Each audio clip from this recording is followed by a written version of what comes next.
Do you want to craft a villain that is unique, realistic, and truly terrifying? Do you ever catch yourself wondering if maybe your villain is just a little too cliche or shallow or not flawed and realistic enough? If you're nodding your head yes right now, don't worry, you are not alone.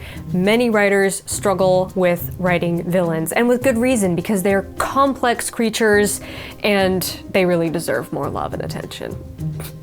Writing a villain is easier said than done, and that's why in this video I'm going to be sharing the 4 key ingredients to a truly unforgettable villain. A villain that your readers will love to hate.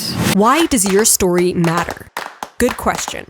What if I told you that there's a science behind every great story?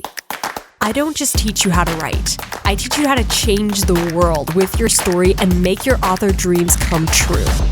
Before we get into this discussion, I want to ask you to take a quick second to hit the subscribe button below this video. Not only does it help my content rise to the top, but it ensures that you never miss a new video or live training or special event from me as we dive deeper into writing and publishing together. So hit subscribe because I would love to have you here in the community. Okay, first things first, key ingredient number 1 is to give your villain a heart. The most important thing when writing a villain is not to begin by asking yourself, okay, how can I make this villain like super terrifying and creepy and psychotic? No, no, no, no, no. That is not step 1. Step 1 is figuring out what this villain's deep misbelief is about themselves and about the world. What is their fatal flaw? Because this is the beginning of all of it. This is the root behind everything. Because if you think about it, what has really made your villain into a villain? They weren't born a villain. They started out as a good person when they were first born, when they were a child, right? So somewhere along the line, we've had basically a negative character arc with this character. In other words, your villain is the embodiment of what happens when a character is so toxically ruled by their fear and their misbelief that they have become a force for evil. And that's why your villain has to be so internally conflicted in order to make sense of why they do what they do and why they want what they want. So the goal isn't to make an evil character. The goal is to make a good character and then destroy them beyond repair. Where does this begin? With the past, of course. We have to go into your character's backstory and figure out what happened in the past that shaped them into who they are today. Just like you do with your main character, with your protagonist, with the hero of the story. Both the hero and the villain should be deeply conflicted characters. The biggest difference between them is that while your hero is going about getting what they want in heroic, noble ways most of the time, your villain is going about getting what they want in all the crooked, wicked, backward ways. Because they are selfish and they just genuinely do not care what it takes to get what they want. But everyone starts out good. Everyone starts out from this place of innocence. So going back to the past, you have to first begin by asking yourself, okay, my villain has a heart, and once they were a good person, so how has their heart been basically broken in some ways? Like, how has their internal moral compass become so broken that they can now go about getting what they want in the wrong way? In other words, what is their fatal flaw or misbelief? Pro tip, you can use the same character building templates that I recommend for your protagonist with your villain. It's no different, because the only thing that you'll find the difference in is where you're taking this character on their journey. Okay, so if your protagonist is going on a journey of change and they're becoming a better person throughout the course of the story, maybe your villain is also going on a journey of change, but they're becoming a more corrupt, evil person throughout the course of the story. Regardless of that, when you take a snapshot of who they are right now at the beginning of your story, they should be deeply conflicted. And all of that conflict comes from their misbelief. And speaking of negative character arcs, I also have a video, a 2-part video on writing negative character arcs, breaking that down with story examples, and I will link those in the corner as well if you want to check them out. Great companion to this video. Number 2, Give your villain a deep-seated motive. This kind of branches off the misbelief, but it's slightly different from the misbelief. The misbelief is what they think is true about themselves and about the world. The motive comes from the misbelief, but it drives their goal. It drives their forward trajectory into the story, which will probably pit them against the protagonist. It's important to remember here that your villain doesn't think they're evil. Okay, they are the hero of their own story. They don't look at themselves and shudder to think of how wicked and awful they are. They actually think they're being perfectly reasonable in what they're doing. Just like your protagonist, they genuinely believe that once they accomplish this thing that their misbelief tells them they need in order to be happy, they will be happy. They will be satisfied. They will find true contentment and achievement in their life. Little do they know, this thing that they want is actually toxic because it is rooted so deeply in their fatal flaw. Now, if you're stuck trying to figure out what your villain's misbelief should be and you're not sure what it should be, consider making it similar to, or maybe even the same misbelief as your protagonist. Just an option. This is kind of an interesting way to explore two sides of the same coin. So maybe you have a positive character arc with your protagonist who has a misbelief and then overcomes it in a positive way and comes to their aha moment where they realize the truth about something. And then maybe your villain actually is struggling with the same sort of misbelief, but they take a negative turn for the worse. And because they embrace their lie, they don't find true happiness, they don't find satisfaction in truth, and they don't have that same kind of aha moment that brings them to true enlightenment. So ask yourself, what would happen if your hero ultimately accepted their lie as the truth and became corrupted by the toxicity of their fatal flaw? This is how villains are made. A great example of this is Milady de Winter from The Musketeers. Milady is a spy, assassin, and main antagonist in the series The Musketeers. In her early life, Milady was married to protagonist Athos until she killed his brother allegedly in self-defense when he tried to attack her. Athos didn't believe her and ordered her to be hanged, but she seduced her executioner and he revived her after removing her from the noose. Athos and Milady are both left with scars from the past. Athos suffers with guilt for what he did, and Milady wants revenge. She is determined to make Athos pay for his crimes against her. But at the same time, she still loves him, and he still loves her. They are each other's worst enemy, but they cannot bring themselves to destroy each other. Number 3, give your villain a clear goal. Now that we've figured out what your villain believes, we have to figure out what it is they want. The villain, just like the hero, needs to be pursuing an active goal throughout the story. Okay, this is what's going to bring them into conflict with the protagonist and force their paths to cross and force some interesting internal conflict to happen as a result of that clash. So we have to start this process by making your villain an active character in their own life. So usually this is pretty easy for writers because for some reason villains always end up being more active than heroes. I'm not sure why that is. Maybe it's because the villain has this role to play of like they have to be the one to wreak havoc on the story's world and on the hero's life so that the hero has some sort of conflict to interact with and fight against. But usually the villain has more active decisions to make in their own life. But you can make your protagonist just as active as the antagonist. And it starts by figuring out what they want and what they're afraid of. So first, what do they want? Define in a few sentences what it is your villain wants the most. Power, fame, money, beauty, world domination.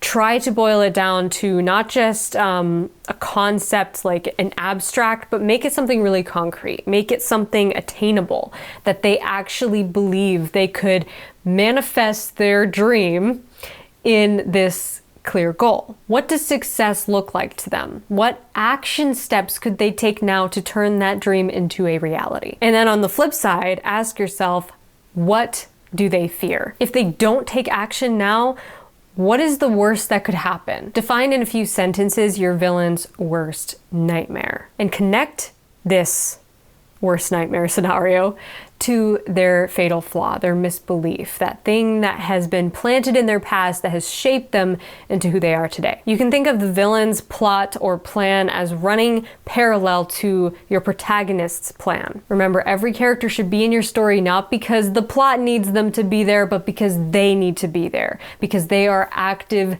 characters, active participants in their own lives. Once your villain sets off on a mission to get what they want, the thing that they think will make them happy, they are poised to interrupt your hero's plan, your protagonist's journey, as they're pursuing the object of their desire. So you have these two parallel storylines basically running beside each other and bound to clash once in a while as your antagonistic force interrupts your protagonist. A good example of this is Loki from the MCU. Now, although Loki isn't always a villain, he's a great example of a deeply conflicted antagonist, especially in the 2011 film Thor. All Loki wants is to be king of Asgard, but only for the sake of proving himself worthy. He's afraid of not being accepted for who he truly is, so he goes to extreme lengths to prove himself worthy. This is what drives him to seize the throne and manipulate others into accepting his hostile takeover. As Loki descends into corruption, he becomes more disdainful, envious, and desperate. He has opportunities to defeat his misbelief, but instead he makes fear-based decisions, laying the groundwork for his own destruction. In the end, he battles Thor and loses, falling into the abyss of space. Finally, number 4 is to avoid making your villain cliche. If you want to write a unique villain that doesn't feel like they're copied and pasted from someone else's book or from every book out there, you're not alone. I think we've all had our fill of the stereotypical villains wearing black trench coats and laughing maniacally in the shadows while petting their cat and plotting world domination. So let's look at a few ways to make your villain non-cliche, or unexpected, or unpredictable, or maybe someone that we would never have guessed the villain to be. Just like you should write the story you want to read, you should write the kind of villain you want to see in a story, okay? Don't feel like you need to copy what other authors are doing or what you've always seen done before because that's what people expect. Not necessarily. It might be what they expect, but they want to see something fresh and different. And if you want to see something fresh and different, then bring that to your antagonist. If you're tired of a certain stereotype, chances are other people are tired of it as well, and they would like to see something new. So let's look at a few ways to do this. First is to hide your villain in plain sight. This is actually one of my favorite villain plot devices because it feels more like real life. Sometimes the friendliest person in the room is actually the most sinister, secretly. Most bad people in real life don't wear black trench coats and laugh maniacally in the shadows. Sometimes the villain is the person you think is your friend. And that's even more eerie because that means this person is such a master manipulator that they've actually conned you into believing they're a good person when they're not. So how can you play with that to subvert the cliche of the villainous character always appearing villainous? Number 2, give your hero a reason to spare the villain. When you give your hero a special relationship with the villain, it complicates the conflict and raises the stakes. Suddenly, it's not as simple as good versus bad. There's some gray area there, and in that gray area, we find more humanity. It's more realistic to have this subtlety where things aren't black and white. Like we just looked at with our previous story examples. What if the hero was actually in love with the villain? What if the hero and the villain are brothers and they're stuck with each other, and despite the fact they want to destroy each other, they actually have to save each other's lives? Most of the time in real life, the conflicts we face are not as simple as good guy versus bad guy.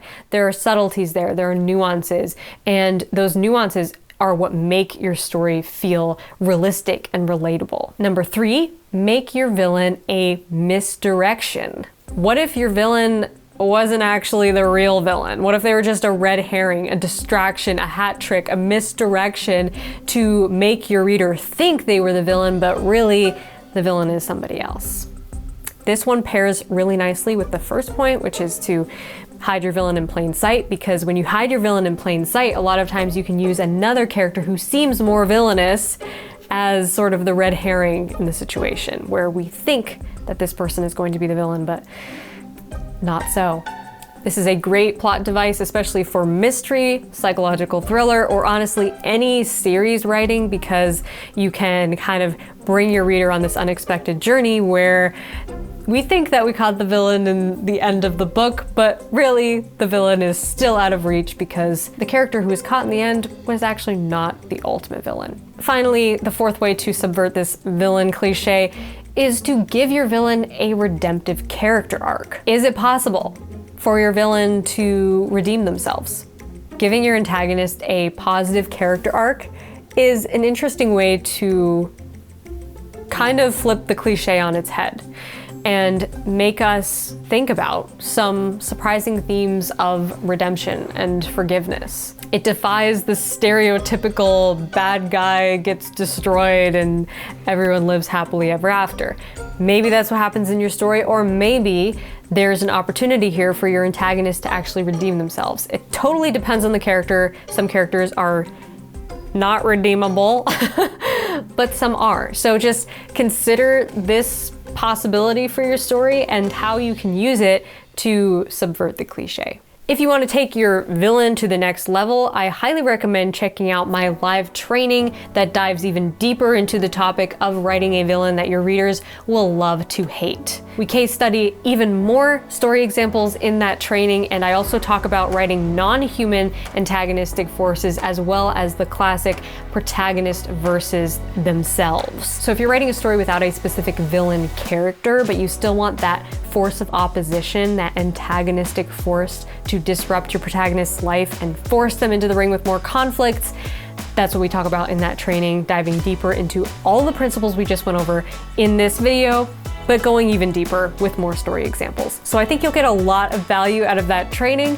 Check it out with the link below this video. You can get instant access to it now and also unlock all my previous live trainings, which is over 30 hours of in-depth teaching on topics like writing and publishing and editing and so much more. So check that out, link below this video, and I hope to see you in the live training vault. Comment below this video and tell me, who is your favorite villain of all time?